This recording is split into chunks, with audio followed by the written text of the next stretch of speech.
Hello, it's Lynn Watts here again. And in this video, I want to talk about kindness. I read a lot of posts, and I think probably talk with a lot of people who would agree that creating a positive culture in our schools as well as in our community and our world is certainly something that we all strive for. And so the question becomes, how do you go about doing that? And I think spending a good bit of time talking about and creating activities that talk about kindness, how to be more kind, and how what that really looks like in a school is certainly one very effective way to do that.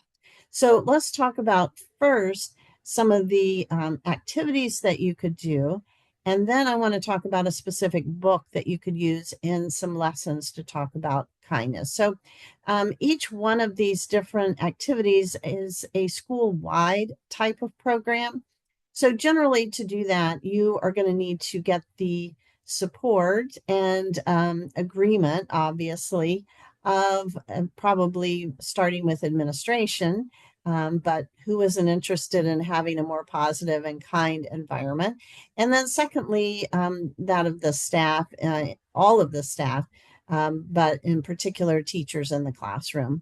So that might take a little bit of uh, time and to come up with the different ideas and to talk about it.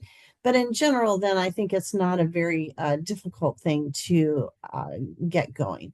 So one thing you might want to do that you could do school-wide would be to have a kindness challenge. And this might be something that you organize around a specific time frame, for instance, a particular week, a particular month, where students are encouraged to do something kind for other students or for even staff or their teacher or anybody else in the school environment. Um, and that could be anything as simple as smiling at somebody, saying hello, inviting somebody to be a part of a uh, activity or sitting with them at lunch. And I mean, there are just unlimited ideas for what this could look like. So, a kindness challenge would probably be over a particular period of time, but obviously, this is something that you want to be ongoing. But you could focus on it for a particular period of time to really get everyone engaged. And then you could pick particular um, uh, uh, kindness activities that somebody did or ways that students were kind that really struck a chord or really made a difference. You could highlight those maybe at the beginning of class each day, at the end of class each day, they could relate something about that. You could put them in morning announcements. You get the idea. You've some way to really publicize it. Um, the next random act of kindness, which is another school-wide activity that you could do, is going to be February 9th through 15th. So, of course, that incorporates Valentine's Day in 2025. So you could plan way ahead for this upcoming thing and have a random act of kindness day where students think of ways to share kindness not just with their friends, with the people they know well, but in ways that maybe others don't even know or recognize who it was that did such a kind thing. So that's when the Random Act of Kindness uh, program days week is. And then the final idea for a school-wide program is you could buddy up a couple of classrooms or groups with a kindness buddies program. Now, I'm sure you've heard of reading buddies, but what about kindness buddies? And what would that look like? And I think, again, you could pair an older class with a younger class, and then you can help educate them about ways that they could be kind to each other, looking at ways to recognize each other's strengths, perhaps. Ways to share compliments would be one good way to do it.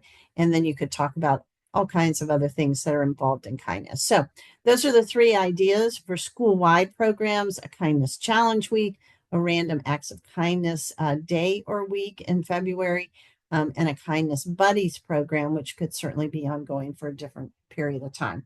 All right, I want to quickly just talk about a book that I think you could use in lesson plans. You may already be familiar with it. Very popular book. Have You Filled a Bucket Today? And it is written by Carol McLeod.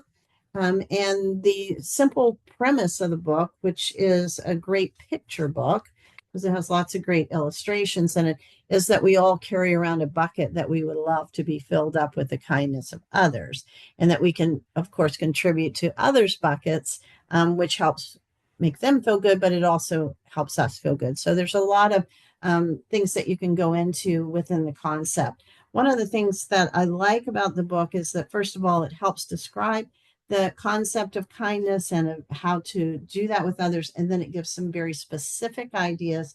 In particular, here's one: smile and say hi to the bus driver. So very easy thing that anybody can do.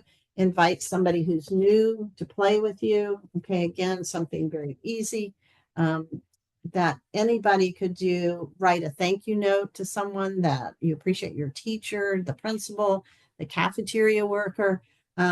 And tell somebody else that you like spending time with them. In this case, it talks about a grandparent, but certainly you could make that work for the school as well. So a great book that I think you can use in teaching some lessons about kindness first, and then work into the school-wide programs for kindness. So some really good ways to develop a positive culture in your school. Again, thanks as always for listening.